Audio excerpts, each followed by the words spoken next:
Ladies and gentlemen, welcome to MTGO Traders. My name is Taryn, and I have with me a very special guest. This is Jolt. What's up, man? Hello, everybody. I'm excited. We got some Commander talk today. Yeah, this is a video talking about the top 25 Commander cards from Guilds of Ravnica, and not in necessarily any kind of order. They're just going to be like our favorite 25 from the set. Stuff you need to know about. Let's put it that way. That'd be a good way. Exactly. Things like, this Chromatic Lantern right now. Now, this is one of the cards. It's a reprint from previous Magic the Gathering sets. But we kind of wanted to get it out of the way because it's one of those cards. It's like, it's almost in every Commander deck in some way or form or fashion. And it's just a good card to have in Commander. It is, and it's one of those cards that I'm glad they reprinted it because this is just what you would consider a Commander staple. You know, if they would ever get rid of Soul Ring, I would consider this one, the staple of Commander. And it was just...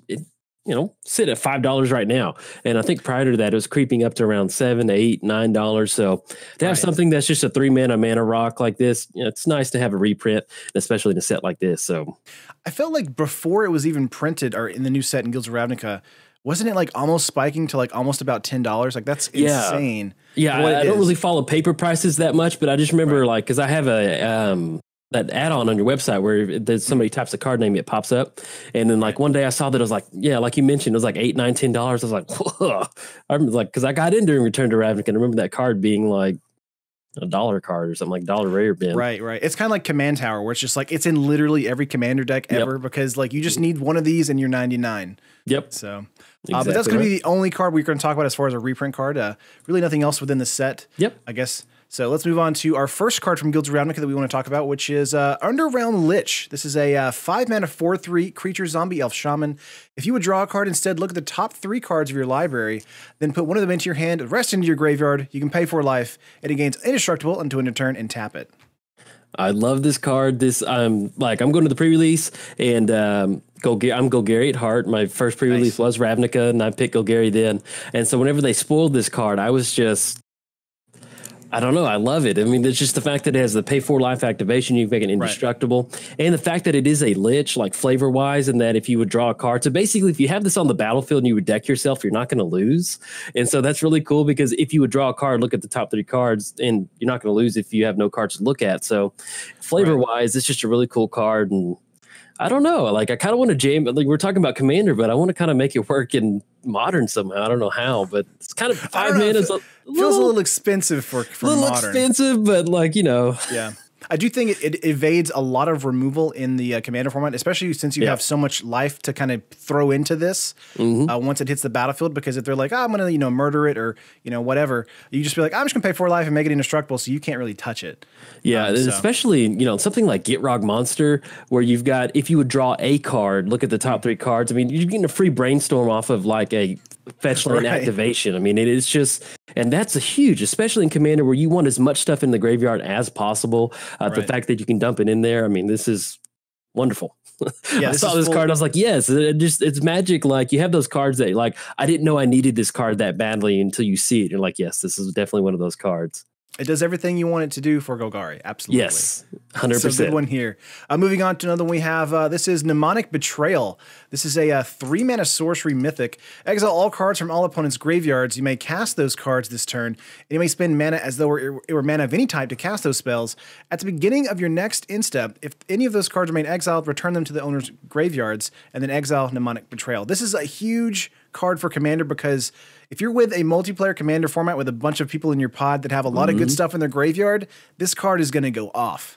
And the good thing about this card is, Black Blue's always had this weird dynamic of, if you're building a Black Blue deck, you have to be mill. And this kind of gives you something to do with your mill option. Maybe you're not going to be able to mill the entire board out, but with this card right here, if you've been milling your opponents out, it gives you something to do with that mana. You can start casting stuff out of the graveyard. I mean, it just gives you an alternative win condition. And if you're not even playing mill, you can have some stuff where it's just simply like a value card, like in my Damia deck. Definitely want to throw it into some sort of Sultai good shell. I mean, green black, you're going to be dredging stuff, putting stuff into the graveyard, and then when something like this gives you just something to do. If it's 3 mana, very cheap cost, and it's definitely I love that's, like I mentioned, it's one of those cards wow, okay, that's cool. Yeah, they printed it. Just like the Lich, it's just kind of insane how much it does. It's basically like, your opponent's Yawgmoth's Will, which is kind of insane. I do think this card is going to see a lot of play into a Sultai list, especially looking at the art itself. Like from a flavor perspective, this is definitely a Sultai looking card. It's got so much green in it. I'm like, why is there no green in the mana cost? It's very strange. Yeah, and like you mentioned the art, I really do appreciate that. With such a cool effect, they put such like kind of like it has that because it kind of has that old school Magic card feel where you have to read it twice to really understand what's going on. Right. And you look at the art, you have to look at the art twice to even then I don't really know what's going on. I just know there's a skull and a dagger and smoke, and I'm like, so many things. I'm there. Sign me up.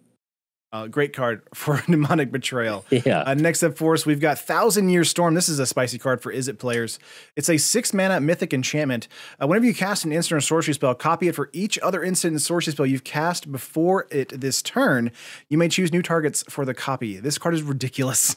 Yes, I love it. One of the fun things is like I love playing blue-red, and sometimes, building blue-red, you can build these storm decks to where you're just casting a ton of spells. But with a spell like this, you can get this enchantment down and just start to get some value off stuff like prophetic bolts and different things like that. Sure. I mean, you're not necessarily just trying to go for a laboratory maniac win and then something else. With Thousand Year Storm, it just kind of allows you to generate a little bit of extra value because I play Nin a lot, Nin Dr. Feelgood, and that deck, it's kind of just a blue-red spellslinger deck. Sure. And so there's not really any storm win condition other than just like what can we cast? And with Thousand Year Storm, it just kind of makes the game interesting. And it's just like, yes, I don't know. That's just like such an Izzet card. I'm glad they printed that. I don't know. It was just like, I saw that and I'm like, yes. It's basically like the storm mechanic within an enchantment for you for Commander. I feel like there's probably going to be a lot of brewing around for this card for Standard, just kind of how it is. Even though it's 6 mana, it's like a card that if you put it into an Izzet list for Commander or for a Standard, it might even go off there. Yeah. Even with a limited card pool. But for Commander, you have so many things you can do with the Thousand Year Storm here. It's just kind of insane. And then again, casting stuff on top of stuff copies the thing behind it. And so you can just, go off and burn your opponent to like, I don't know, 9,000 damage on one turn. It's just kind of ridiculous. It is a big investment at 6 mana, but I mean, there's crazier things that you can do in Commander, and getting that. It's one of those cards that I love cards that you get them on the battlefield. And it's like, hey, deal with me now, or I'm about to just really go off. Right. And having that opportunity is really nice. I was really pleased to see this card. Can't wait to play with it too. Right. Can't wait to brew this for sure. In Standard myself. Moving right along here, we've got a card that's sideways. So I'm going to do a little quick edit and try and turn this sideways for a second. And we're back, and we have a sideways card here. This is from Guilds of Ravnica Expansion and Explosion. Expansion is a 2 mana instant. Copy target instant or sorcery spell with converted mana cost 4 or less. You may choose new targets for the copy. And Explosion, which is the side of the card I really like for Commander, it's X, 2 blue, 2 red instant, deals X damage to any target, and target player draws X cards. It's crazy. Go ahead. Yes, this is everything that you want to do in Izzet. The cool thing about the expansion part is you can use, let's say your opponent's going to go for something like Cultivate. You can copy that Cultivate, get some nice lands on your side of the battlefield. If you sit on it, you don't have anything that's good. You have that X spell on the back end.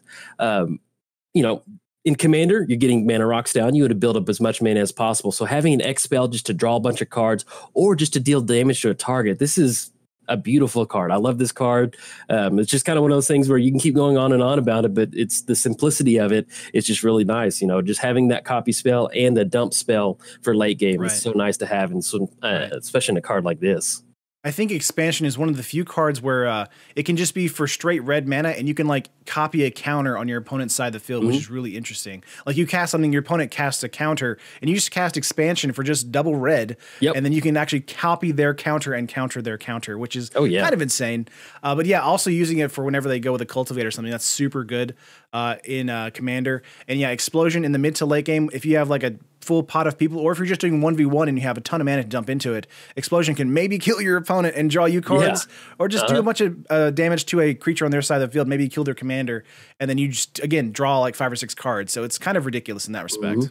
And the fact that it is, there's a little bit of politics in it, where it says target player draws cards. So if you want to get into that aspect of, hey, I'll let you draw a few, I mean, not that you're going to, who knows what a 4-player game is going to get down to, but it's nice to have that option of target player draws X cards instead of just saying you draw blank cards. Right. Maybe you're in like a Grixis mill deck and then you want to have like explosion. Maybe like have somebody draw all their cards and kill that person and then burn the other person. It's doing two different things at once. And that's the best part about it. The next card we have for us here is Price of Fame. This is kind of a card that has Commander written all over it. A 4-mana instant uncommon.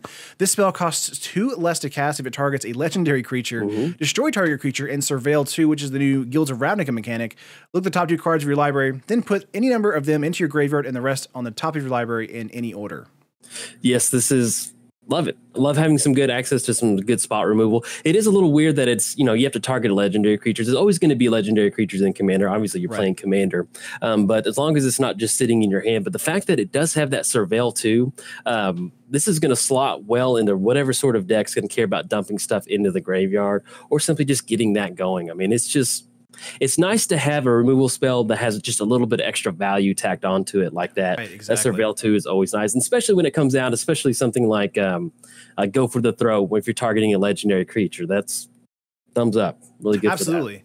Right, it's a 2-mana removal spell on like target commander and also do something else, which is great. But even if you don't have it targeting a legendary creature, it's still just a 4-mana removal spell that lets you surveil for 2. So it's good stuff all around. It's really great in Dimir. Probably gonna be really good in a Golgari list somewhere in commander as well. Oh yeah. But yeah, just a great card overall. Really love it, and just a great uncommon also for limited play for Guilds of Ravnica. Yes, indeed, solid. 5 out of 5. Right, moving right along, we have Citywide Bust. This is a rare for us, a 3-mana sorcery. Destroy all creatures with toughness 4 or greater. Now, this is kind of a white weenie deck dream for Commander. Yeah. A great card for you, especially if you're trying to keep your creatures low to the ground and, keep all your opponent's creatures at bay. Yeah, this is perfect. And just before we go any further, I just love the art on it, where it's got that big baby looking guy on there. But yeah, this is wonderful. Especially if you're building that white weenie deck. There's a lot of stuff that can take advantage of it. Stuff like Alicia, 2/2 power and toughness, and just if you could. That's one of the best things in, especially when you've been playing arcades. If you could have some one-sided board wipes, the way you kind of build your deck, it makes a huge difference in allowing you to potentially close the game out or put some pressure on your opponent. So if you have certain, stuff like Citywide Bust, where you have these one-sided board wipes where your board is still protected after you cast it and takes care of everybody, it's always nice to have options like that. And I don't know, it's kind of cool to see them toying around different board wipes with different constraints on it like that. So. Right. I think there was a card that I didn't throw in here, but Ritual of, I think it was Soot. It was one of the cards from Guilds of Ravnica where it's like 3 or less, which is very interesting. That's in black. We didn't talk about it. I don't think we're going to talk about it in this particular list here, but it was also very interesting. I liked the Citywide Bust a little bit more because of the ability to hit those large, huge creatures that you normally see in Commander. So Ritual of Soot's more like for a standard type situation or limited. But Citywide Bust is definitely going to hit those giant green creatures that are coming in on your Commander side. But moving on here for us, we've got a Midnight Reaper. This card I really like for black. A 3-mana 3/2 zombie knight rare. Whenever a non-token creature you control dies, Midnight Reaper deals 1 damage to you and you draw a card. This is going to slot well into any sort of aristocrat deck that you're building. I can't wait to kind of put them in there. And the fact that you're getting 1 damage dealt to you, at the end of the day, with that 1 damage, cashing in for a card draw, that's worth it. There's a lot of different effects. Most of your draw a card is pay 2 mana, pay 2 life, or pay a life and then draw a card. So simply just being able to have a sack outlet, start sacrificing some of your creatures to get some of that card draw going, definitely a really good option to have. And the fact that it is a zombie knight, that does matter in a lot of different decks that care about zombie tribal or night tribal, having an extra option to, and plus, it's kind of like a little bit of like a board wipe protection. So let's say that somebody does cast a board wipe, refueling your hand with 5, 6, 7 cards is always a great feeling to allow you to kind of bounce back from that. So it's kind of insane. Like if you have 5 creatures and then someone casts a board wipe on you, you draw 5 cards, and that's ridiculous. Now you do lose 5 life, and that could be a way you lose the game. Yeah. But drawing 5 cards in the early game is still really, really good. No, it's definitely worth running it, and just simply having something to bounce back from your board state getting just devastated is definitely really good to run, especially in something like Commander. Absolutely. Next up for us, we have Beast Whisperer. This is a great green card for us. A 4-mana 2/3 Elf Druid rare. Whenever you cast a creature spell, draw a card. This has a green, just solid green commander written all over it, especially for maybe even an elf, just straight on elf deck. Very good. This is great in any sort of elf deck. I mean, and it's just the fact that you can get, because green has this kind of, they have card draw, but it's always restricted card draw. And the fact that you just have this 4-mana cast a creature spell. Usually it's not, you'll see like whenever you cast a beast token or whenever a creature power 3 or toughness greater 3 enters the battlefield, draw a card. The fact that it's just like, hey, you cast a creature spell, draw a card. This is great. Pretty much going to be a green staple as far as just, tossing into a deck and keeping that hand full so you can keep some more stuff on the battlefield. Yeah, I definitely think this will turn into a mono green staple forever and ever. Getting this out on turn 3 is probably not even like out of like the realm of possibility at all.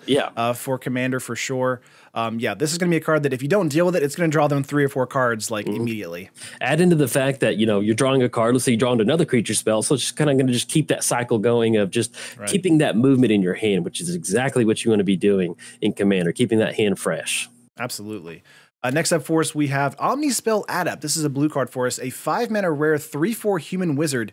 You can pay 3 and tap it. You may cast an instant or sorcery card from your hand without paying its mana cost. This has Izzet written all over it. This card's ridiculous. Yeah. I love the card. I love it's when you get to Commander, you're looking at 5 mana to get it down, then 3 mana for an activation. That is nice. It's one of the things, as long as you can keep it protected, or if you can give it haste some high, Swiftfoot Boots, Lightning Greaves, that's all over Commander. So you can definitely take advantage of that activation. Putting the mana cost and activation aside, I love this card. It's just having the effect of just that threat. Even if you don't have anything to take advantage of it in your hand, the fact that your opponent's looking at this card for like, hey, 3 mana, I can just cast out of my hand. What do we have set up? And the deck that's going to be running this, you definitely know that they have something nasty in their hand that you don't want to see cast for 3 mana. So absolutely. The first thing I saw from this was just like, I'm just going to make like, a free card draw 3, like it was like 6 mana. I'm just going to have that, for 3 mana, half that, then just draw like 3 or 4 cards and then be able to kind of reset your entire board state. I think Adept is just amazing for Commander. I think this card might even see some standard play. Even though the 5 mana is expensive, I feel like it's still close enough where I'm like, I don't know. There's crazier things you can be doing, and simply getting it down just to have that, any instant or sorcery spell is 3 mana. Even if you're just casting a fact or fiction for this 3 mana activation, that's still better than paying full sticker price for it. So the fact that you can still just kind of cheat stuff out, and if you have something that you can really use to your advantage, awesome. If not, you're going to get that reduced cost, which definitely does matter as far as the game dragging on. So correct. And one of the cool things I think that Loading Ready Run said during their pre-release is that these sorcery spells can actually be cast as like instant spells on your opponent's turn. Based on this having a activated ability. So it's really interesting because it turns some of your bad sorceries into really good instances by just paying the 3 mana here. Oh, I didn't even think about that. That's pretty good right there. Yeah, I like that. Added flavor on top of an already broken card. Exactly. I love it. All right. Next up here for us, we have Divine Visitation. This is here for the token-based Commander player. This is a 5-mana enchantment mythic. If one or more creature tokens would be created under your control, create that many 4/4 white angel creature tokens with flying and vigilance instead. This is broken. I love it. I cannot wait to put this in my Darien deck. With Darien, whenever you're dealt damage, you get a 1/1 token. Right. So to sit there and think about tapping Ancient Tomb to get 2 4/4 angel tokens, I'm like, my heart's just going wild. I mean, there's just so many uses for this. The fact that it is, they could definitely make this green-white. I mean, I see why they did mono-white, but the fact that it is just strictly white, you can put it in so many decks. Even something like, the Hexproof, what is it, the 3 mana Geist. When Geist swings in, you create that spirit token. This will replace that, and you don't have to exile that token. So there's a lot of practical uses of turning, cheap tokens into 4/4 angels, or something like Geist. You can turn that into a token that's going to stay on the battlefield. Stay around, right? Yeah, I love it. Such a it's good great idea. Yeah, it's just like, I don't know. I love the card, and the fact that just replacement effects like that, just turning them into certain things. I mean, it's just, I love it. Good this stuff. Is definitely definitely a card that's meant for Commander. Might actually be a card that sees play in a maybe a white-green deck in Standard. Oh, yeah. But yeah, for Commander, this card is ridiculous. And yeah, that Geist interaction you just said, that's amazing for this card. Yeah. I can't wait to see some play in local game stores. Yeah, exactly. And it just works well with Populate too. So that too. I forgot. Yeah. Yeah. It's one of the, and the fact that, Populate's always nice, but the fact that it's a 4/4 angel token with flying, that makes it, you can have a 4/4 beast token, 3/3 beast. They don't have trample. The ground's always kind of muddied up as Commander goes on. When you have a 4/4 flyer, that really puts a clock on your opponents, and being able to turn that into an angel is some really good Commander card. Exactly. All right, let's move on to the next card here. We have Mausoleum Secrets. This is an interesting card for us. This is a 2-mana rare instant with Undergrowth. Search your library for a black card with a converted mana cost less than or equal to the number of creature cards in your graveyard. Reveal it, put it into your hand, then shuffle your library. This is great for tutoring for Commander because, you know, you have a lot of cards in your deck and you only have one copy of each, and this is perfect for that. And depending on how you've set the deck up, you know, this is definitely one of those. Like I mentioned, if you're building an Aristocrats deck, a lot of times you need Blood Artists, you need a Sack Out, you need something like that. You're putting creatures into the graveyard. Being able to take advantage of that's really nice. This is going to be in Gitrog, Mazarek, Marin, any sort of green-black, kind of just dredging, getting that graveyard going. Basically, it's going to turn it into just 2-mana instant speed tutor. And most of the time, the restriction on a black card, it does restrict it just a little bit, but you know, that's if you're caring about creatures going into the graveyard, that's going to put you in the spot of going for something like Living Death or some sort of. It's open. The black restrictions is really not that bad, and you get some cards in there pretty good. It's also a good way to bounce back from a board wipe. You know, somebody blows up your board, all those creatures go to the graveyard. You have a 2-mana way to kind of, you know, Living Death, bring it back, whatever you want to search up. It is good to go. Very good stuff indeed. I do think, the black kind of confinement here is a little annoying, but again, it's at the same time, you have so many black cards to choose from in Commander itself. Like, it's not really that big of a drawback, honestly. So just a very good card at instant speed for sure. Oh, yeah. And, you know, this is kind of like Magic Christmas Land, but let's say that you do have a lot of creatures on the battlefield. Somebody casts a board wipe. You have Mausoleum Secrets, so they all go to the graveyard. You can cast that new card from Battle Bond, of like Thrilling Encore or something like that, where it brings everything back. So as long as you meet the requirement of bringing that, you can cast it. It does take 7 mana, but at least having an answer to some sort of board wipe. Sure. Good card. Definitely a real, like kind of a realistic situation in Commander, especially in the late game. Yeah. For multiplayer Commander. Moving on here for us, we've got Doom Whisperer. This is another black card. A 5-mana mythic nightmare demon creature, 6/6, flying, trample, pay 2 life, and you get to surveil for 2. This card is ridiculous. It's amazing. Yeah, this is, I mean, I would just put it as a Commander staple for pretty much anything that's graveyard based. Paying 2 life is always, you know, that does add up in Commander, but the fact that when you have a life activation like that, just, you know, let's say that you are cornered in this spot to where you're going to lose next turn. You just start dumping with Doom Whisperer, stuff into the graveyard, depending on how you've got it set up. It's just a really cheap way to kind of start digging through your deck and really set up stuff into your favor. And especially if you are graveyard based, because your graveyard is just an extension of your hand. So, you know, if you think about pay 2 life, draw 2 cards, I mean, that's pretty busted right there. To a graveyard player, that's exactly what it reads. Pay 2 life, put 2 cards, draw 2 cards. And that's everything you want to do in Commander. The fact that it does have flying and trample, it is a beat stick at a 5 converted mana cost. I love it. It's great. Literally any format I've seen this in. So in limited, in draft and sealed, in standard and Commander, this card is it's just so powerful. It does so many different things and so many different levels. And yeah, if you're definitely behind, you can just surveil the top of your deck until you find the answer you need. Yeah, and then just cast it. And this is definitely a demon going into the Church of Athreos. So I can't wait to get that going. They have a new demon to worship, so they're really excited. lots of hands on this one for some reason. Yes, yeah. I don't know, but I like it. Sounds good. Right. Maybe they kind of dig through all the graveyard or something. I don't know. It's pretty scary though. Think about it. Yeah. Next up here for us, we've got a Planeswalker for us for Guilds of Ravnica. This is Vraska Golgari Queen. A 4-mana 4 loyalty legendary Planeswalker Vraska Mythic. +2, you can sacrifice another permanent. If you do gain 1 life and draw a card. -3, destroy target non-land permanent with converted mana cost 3 or less, so basically Abrupt Decay. And -9 is you get an emblem with whenever a creature you control deals combat damage to a player, that player loses the game. I love this card. Like I mentioned earlier, I got in during Return to Ravnica. And so Vraska was the very first Planeswalker that I spent some serious money on. And so it was just one of those things to where I just loved her ability of having those assassin tokens. So the fact that she has this -9 ultimate of your creatures, whenever they deal combat damage to a player, they lose the game. That is wonderful. There's a lot of times to where, you know, most of the time you're going to be using that sacrifice of permanent to draw a card and gain a life. Once you get to that -9 ultimate, there's just sometimes where it's hard to close the game out. If you have a trample creature, giving that added bonus to all of your creatures, wonderful. And the fact that it does have that tacked on removal, love it. Definitely Commander playable card. And I can't wait to get that -9 ultimate. I want to be going for that. That sounds like, I don't know. Can't wait to get it going. I mean, he definitely pairs well with the Doom Whisperer we just talked about. Exactly. Because it's a 6/6 flying trampler. Any kind of damage goes towards the player, they're out. Yeah. I definitely think that +2 is probably her best ability as far as giving you card advantage in Commander. But -3, just being able to get rid of a non-land permanent that's 3 converted mana cost and less, that's probably going to be like, a Soul Ring, something like that, where it's like a really good card that's just on the field that it's giving the mana, Chromatic Lantern, something like that that you want to get rid of. But also just the -9 is just, it closes out the game if you can get there.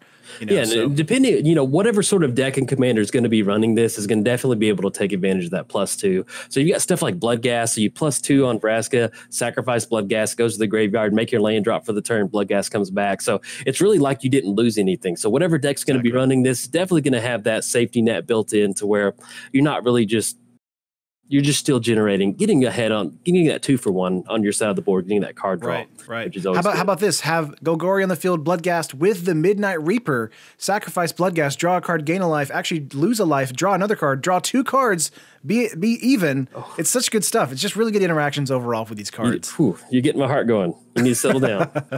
Next up for us here, we've got Trostani Discordant, a 5-mana mythic 1/4 legendary creature dryad. Other creatures you control get +1/+1, and when it enters the battlefield, create 2 1/1 white soldier creature tokens with lifelink. And at the beginning of your end step, each player gains control of all creatures they own. Yeah, this is very interesting. I play Trostani every Thanksgiving, and she's my Thanksgiving commander. I don't know why. She just looks so nice, and she would cook. I mean, I don't know. She just looked like she would be a really nice person to spend Thanksgiving with. But I've always enjoyed that aspect of gaining life. So the fact that she's kind of has that +1/+1, I was like, okay, when I saw that, and kind of keeping on theme with those soldier tokens. But the fact that they have that added on the end, each player gains control of all creatures they control. That's pretty serious deal in Commander, and especially that it's just tacked on, and it kind of messes with the politics of the board because you're not it's not an activated ability. It's something that happens every single at the end of at the end of your end step, each player gains control of them. It's not something to where you can activate it at a certain time. So it kind of keeps the board a little bit more honest. And I feel this is kind of pretty much what you want to be doing in green-white. You have some sort of tribe, like a pseudo tribal lord, the +1/+1. You get that soldier token aspect, and then gain control of all your stuff, which is pretty much what green-white wants to do, is keep your big strong army on their side of the battlefield. So pretty cool. Absolutely. Interesting card for sure. Sure. The third ability on it, at the beginning of your end, each player gains control of all creatures they own. That was such a weird I guess ability for me to kind of wrap my brain around until I was talking to some other Commander players and being like, no, that's kind of a legitimate thing in that format where you kind of want to make sure your creatures are yours for a while. So, and especially if somebody steals your Commander and you don't have some way to bring it back, you're sitting there just and especially if it's a Commander centric deck where you need that to function. Just having, especially if somebody's playing Trostani and that allows you to get your Commander back. That's, it's a good thing to have. Smart. Yes, Very indeed. Smart. Moving on here for us, we've got Tajic Legion's Edge. This is a great Boros commander for you. A 3/2 legendary creature, human soldier with haste, mentor. This is a new mechanic from Guilds of Ravnica. Whenever this creature attacks, put a +1/+1 counter on target attacking creature with lesser power, and you can prevent all non-combat damage that would be dealt to other creatures you control, and you can also give this first strike for just 2 mana. This is doing a lot of stuff. Yeah, and then I love how shiny he is too. Because I remember from Return to Ravnica, I remember I was like, he's gotten a lot more sassy since the last time we've seen him. But yeah, this is I'm really excited about this. Red-white Boros is my least favorite color combination to play. I only have one deck that I even play or 2 decks, I think technically, and even then it's because they're just unique takes on red-white. But one of red-white's big problems is it always just seems kind of like a clunky combat oriented thing. The fact that it does have the mentor ability, it has haste, you can prevent all non-combat damage being dealt to creatures you control. Really cool commander. It's got me excited to build some sort of red-white aggro deck, which is it's nice for them to kind of find that balance of, hey, this is an interesting red-white card. It's not just like creatures you control have double strike when they attack. I mean, it's not just like this generic red-white card. So I'm glad to see that they're kind of experimenting with red-white, and this is definitely a really cool card that's kind of keeps with what you would think of red-white, but it still has a unique ability to it. Right. I definitely agree that Boros has one of the harder times being, I guess, as effective because they usually have a lot of spot removal and a lot of like one-to-one combat stuff. And that's not really what you want to be doing in Commander necessarily. So Tajic's secondary ability where it's like prevent all non-combat damage really helps in kind of like facilitating any kind of like anger the gods, those kind of things. And maybe protecting Tajic by using its like indestructible abilities by other cards. But also having it have first strike as well is super good too. Yeah. So I think this will probably find a home. Oh yeah, and the fact that it has haste, I mean that's a huge option, especially at 3 mana. You know, and that mentor ability. I mean that's a nice sequencing with the haste and the mentor because you can help kind of build up your board state incrementally. And, you know, it's not overpowered, but it's just a really good valued commander, and it's kind of like thumbs up. I like it. I like where it's going. Get there for sure. Moving up here for us, we've got another Planeswalker. This is Rahl Izzet Viceroy, a 5-mana mythic legendary Planeswalker Rahl for 5 loyalty, +1. Look at the top 2 cards of your library, put one of them into your hand and the other into your graveyard. -3, Rahl deals damage to target creature equal to the total number of instant and sorcery cards you own in exile and in your graveyard. And then -8, basically you win the game. An emblem with whenever you cast an instant or sorcery spell, this emblem deals 4 damage to any target and you draw 2 cards. This is dumb. Yeah, I love this card. You can look at the top 2 cards, put one into your library, other into your graveyard. Mizzet's Mastery is a really fun way in Izzet to kind of cast all this. If you overload it, you get to cast everything out of your graveyard. So the fact that you can get that card advantage and dump it in the graveyard at the same time kind of keeps you online for stuff like Flashback. And like you mentioned, with that -8, whenever you cast an instant or sorcery spell, 4 damage to any target, you draw 2 cards. That is primo. I love that for Commander. And I don't know. I just love Rahl Zarek. I love him as a Planeswalker. It's just a really unique take to see what they have because the original one in Return to Ravnica, that was... I've seen some people go for those ultimates and they miss those coin flips, but I don't know. It's just a unique take for a Planeswalker. I'm glad they kind of get that. That +1's really nice. Right. I feel like they kind of normalized him a little bit. He's kind of closer to Fairy now than he was, I guess, his original kind of build. So still very good card for even standard nowadays.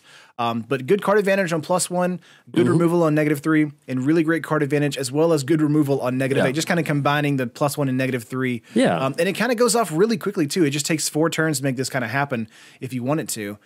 So very good overall. I think the best thing about this for me, though, is definitely his -3, because if you're in an Izzet deck in Commander, you're definitely going to be able to just shoot down literally anything on the field for like 5-6 points of damage by the time you get to 6 mana with Rahl.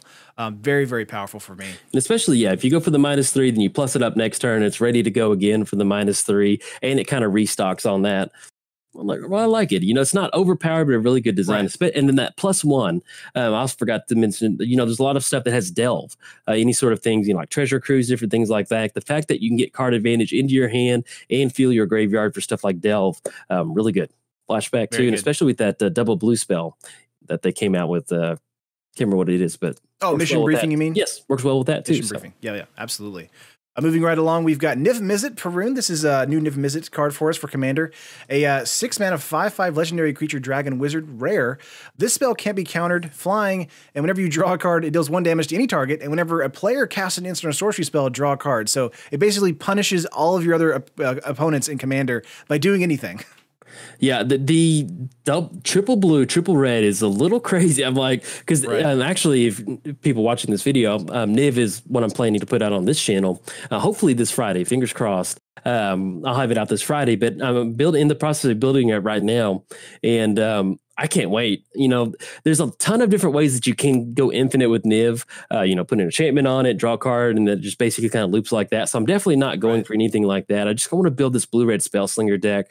But it's a really exciting card. Like you said, it can't be countered, and that you're going to be able to turn your Brainstorm into 3 damage. And then whenever a player casts an instant or sorcery spell, you get to draw a card. That is wonderful. That's everything that you want in a Commander. And it comes at a hefty price at triple blue and triple red. But yeah, this is just everything you want in a blue-red deck that's not storm-based. It's not just basically trying to do really busted things. It's going to reward some really nice, you can build it to where it can go infinite, but it also rewards you for simply just kind of building a, basic building block blue-red deck, which definitely what I'm going for, and I can't wait to record with it too. Seems like a really fun Commander.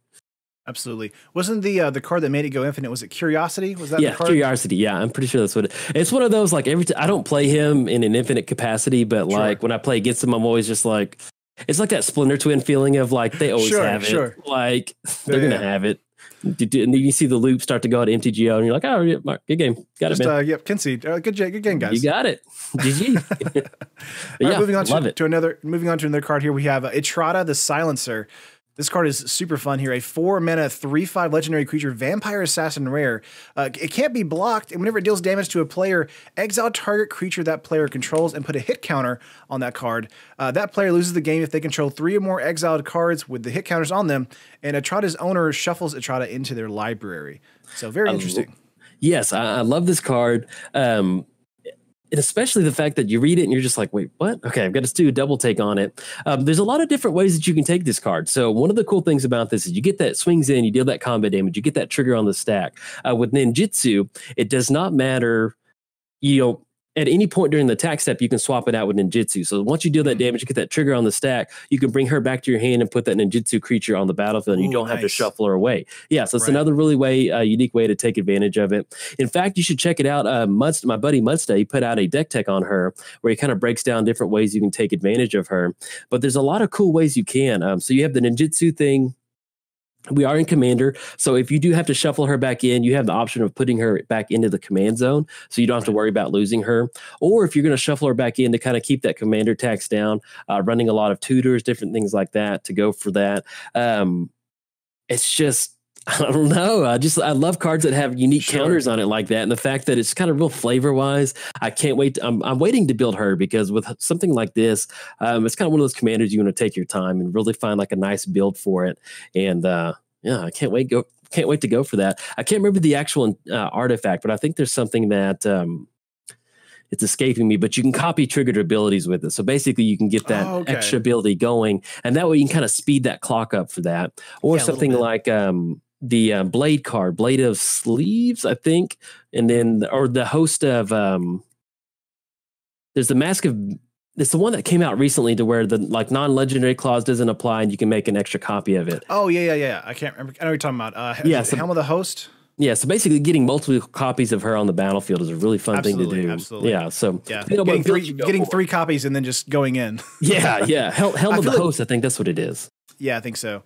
This also works really well with that tutor we just talked about previously, because it is a black card as well, because the mana cost on top of it.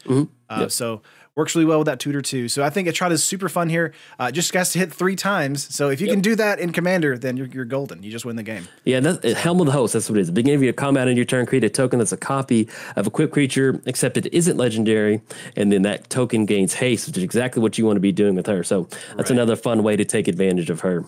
Now, a card I didn't include in here as well is I think Lazav the Multifarious. If this wasn't your commander, it could also do that. It could also become Etrata as well, but also not be legendary because it's named Lazav. So very interesting interaction there as well, and it's also in the same colors too. So exactly. Moving right along here, we have Aurelia, Exemplar of Justice, a 4-mana mythic legendary creature, angel, 2/5, flyer with mentor, so many things going on. And at the beginning of combat on your turn, choose up to 1 target creature you control. Until the end of turn, that creature gets +2/+0, gains trample if it's red, and gains vigilance if it's white. And if it's targeting Aurelia itself, it's getting that at the same time. So trample and vigilance. That's what I was just about to say. This kind of leaves you open as far as whatever you want to build. And that's a really cool thing about this card, is that you could definitely build some sort of Voltron deck with her, where you're getting as much equipment on her as possible, because she can target herself with that ability. Right. But at the same time, you can spread the wealth out and start targeting some of your other creatures. So like I mentioned earlier with Tajic, it's just really cool to see a red-white commander that's not just like, get an extra combat step or target creature does it. I mean, it's just kind of cool to see that you can spread the wealth out among your creatures, get that extra value going with that trample and the vigilance. There's a ton of really good red-white creatures that you can get down and, give them that extra bonus. That kind of makes a difference in that +2/+0. So I like it. I think one of the cards in the new set, Swiftblade Vindicator, goes really nicely with Aurelia here, because it gives it trample, vigilance, and also on top of that, it also has double strike and vigilance, I think, as well. Just a lot of things going on in those cards too. I think Aurelia is very powerful and might be, I feel like, picked over Tajic as a good Boros commander. But I think they're both doing similar things. But I think depending on what kind of pod you're playing in, they're both different. So very good for that. I know my buddy at Commander Replay, he loves Aurelia, and so when this one got spoiled, I know he's brewing up some stuff. So if you like Aurelia, be sure to check his channel. He's got some really good stuff. probably with the Aurelia plan. I asked him if he was going to a pre-release, and he's like, no, I'm recording all weekend. So I know he probably just hung out in the bot chat trying to find Aurelia, and he's probably just jamming a bunch of Commander games. Sure. If you like Aurelia, be sure to check out his. I'll definitely be getting to her, but yeah, be sure and check him out. Awesome. Moving on here, we've got Erratic Cyclops. This is a card that we just actually added just before we started recording. This is a 4-mana 0/8 Cyclops Shaman with Trample. Whenever you cast an instant or sorcery spell, Erratic Cyclops gets +X/+0 until end of turn, where X is that spell's converted mana cost. I love this card. It's 0/8. That's a huge toughness right there. I don't know if it's the only 0/8 out there. I know there's that kind of that cross chart where they check off different creatures that satisfy different things. But this is everything that you want to do in Commander. The fact that it has trample and it's not just triggering for the first spell. Each spell that you cast with the converted mana cost, I love it. It's just one of those things where, like, I don't want to die to an Erratic Cyclops. So you can put somebody in a position to where, like, they're like, oh, crap, I'm going to die to an Erratic Cyclops because they just cast a bunch of really good value spells in a turn. I mean, it's not going to win you the game, but the fact that you can just scare the pants off somebody with this card, when you start casting some cards, I don't know. I love it. And I can't wait to put in some of my blue-red Spellslinger decks just to kind of see if I can't check that check mark off of got an Erratic Cyclops win or knock somebody out with the Erratic Cyclops. I like it. Sounds Absolutely. Fun. I haven't played with it. I haven't rooted with it yet in Commander. Oh yeah, the trample definitely matters. Yeah, I mean, that makes a huge difference. Yeah, I haven't brewed with it in Commander yet, but I did play against it in a sealed event, and this card is very scary, especially if they have lots of mana available to them because they can just start pumping this like crazy. Yeah, and having 8 toughness makes it so like basically impossible to chump block forever. So, and I just love imagining that Cyclops just like getting powered up as he's pounding those fists together, just sitting there, but like, oh no, I don't want this guy to kill me. But it's an honorable way to die in Commander. I'll take that. So sure. Hopefully that happens. Oh goodness. Moving up here, we have Murmuring Mystic. This is a 4-mana 1/5 creature human wizard. It's an uncommon. Whenever you cast an instant or sorcery spell, create a 1/1 blue bird illusion creature token with flying. I love this card. There's nothing too crazy about it. It's just nice to have effects like this in Commander. You've got stuff like Dawson of Perfection. You have Talrand. You have there's another one. Oh, Young Pyromancer. So pretty much just getting this card down. It is a 1/5, so you don't have to worry about some sort of random lightning bolt getting rid of it. And at 4 mana, that's a wonderful effect. And the fact that they have flying, that is really good too. Just squeezing as much value out of your spells as possible. This is definitely one of those cards that allow. And in fact, it's definitely going in my Niv deck.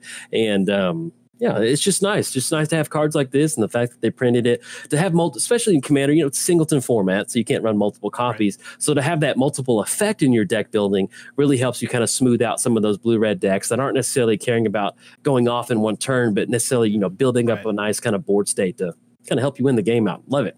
Glad to see it. Absolutely. I think a lot of the, especially a lot of the Izzet decks, they want to try and build up their board state before they kind of go in for the kill. And Murmuring Mystic here is really great at being able to create a lot of blockers for you to kind of go the distance. As well as just if you go off really well, you can actually just have a lot of flyers for you too. So that's really good too. And especially if you are in a blue-red deck that cares about slinging, slinging some spells like that, getting those flying tokens. If you have stuff from like Sword of Feast and Famine or Sword of Fire and Ice in there, that 1/1 little flyer all of a sudden turns into this really nice value creature where you can kind of put some pressure on some opponents. So love the card. Like seeing effects like this being made still. So yeah, and again, a good interaction here with a Divine Visitation.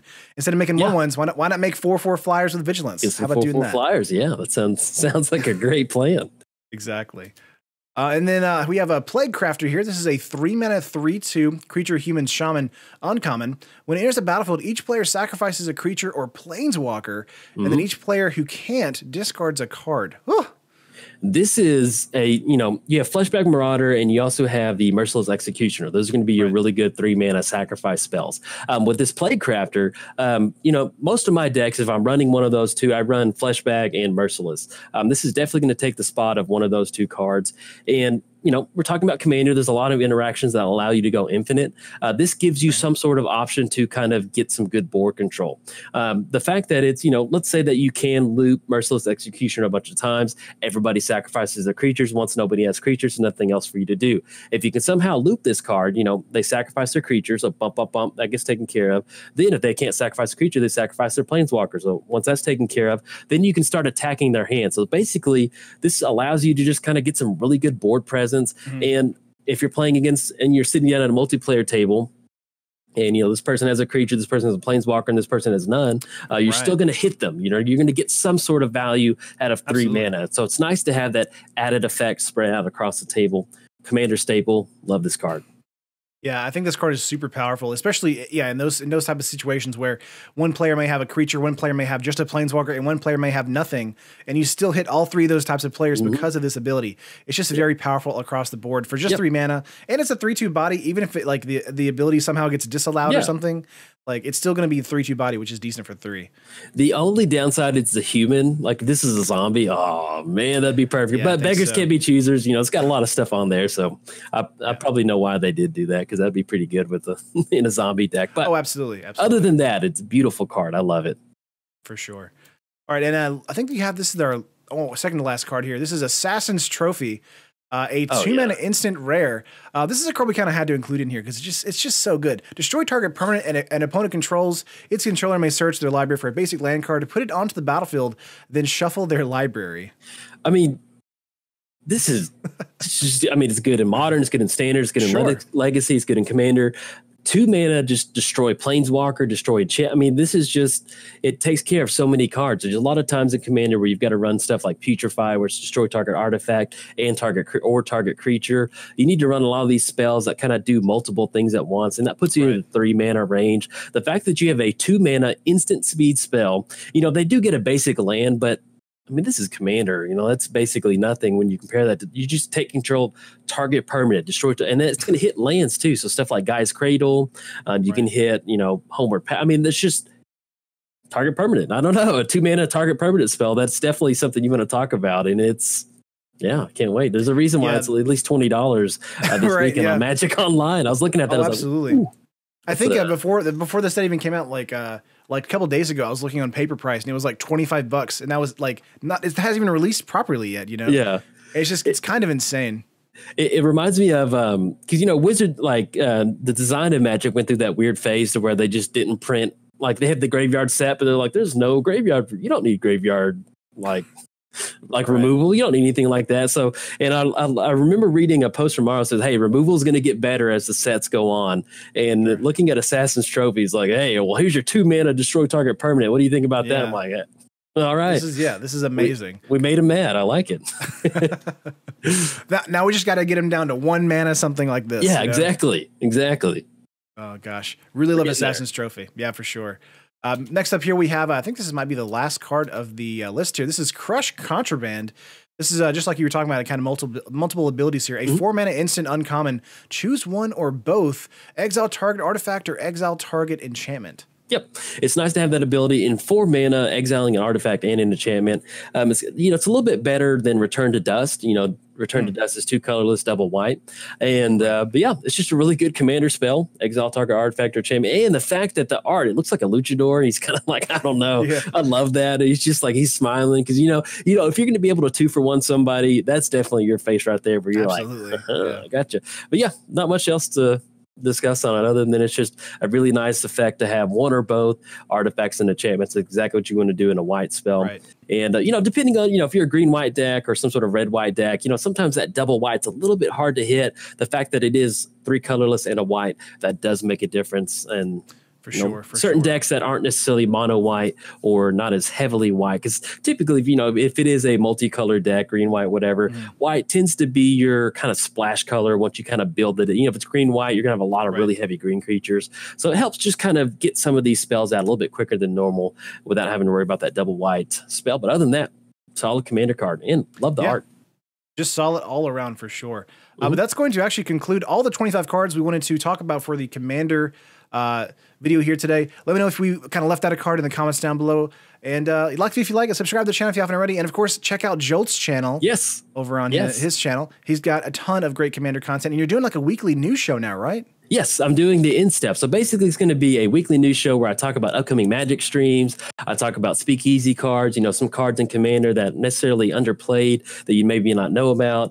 Look at some old school Commanders. I'm doing some top 10 lists. I've recently kind of expanded it into Modern. So let's say that you don't know a lot about Modern. I'm just going to be talking about, hey, I've been playing Modern. Like I played against a Bant Spirit deck the other day and I was like, I haven't seen this in a long time. This is, I haven't played Modern in a while. I'm trying to get back into it, but it's just one of those decks that I enjoyed playing against it as the opponent. You know, I had to play around Spell Queller, I had to play around Collected Company. And so basically it's just kind of like a good variety Magic show. And yeah, putting on a weekly basis is fun. I've always been a gameplay channel, so it's kind of fun venturing into this kind of like non-gameplay Magic content. So definitely check it out. We put on a weekly basis, and yeah, it's been a lot of fun doing it. Yeah. Definitely. I checked out the one you put out. Was it yesterday or today? This morning with the mustaches? Yes. That's today. Yeah, that was today. Okay, yeah. So super fun. I definitely recommend you guys check it out for sure. Yeah, for sure. I would greatly appreciate it. But that is going to do it for this this video, guys. And I guess we'll see you later in the next video. All right. Peace. See ya. Bye. Thank you for watching the video. If you enjoyed the video, make sure to smash that like button. Subscribe to the channel for more awesome MTG content just like this. And make sure to tap the bell icon to be notified whenever a video is made live. If you want to keep watching content, here are 2 more videos for you. This video and many others are sponsored by MTGO Traders and Cape Fear Games. Buy and sell digital singles to build your online collection today with MTGO Traders, and get your paper singles, accessories, and much more from Cape Fear Games. Whatever your Magic needs, both places have you covered.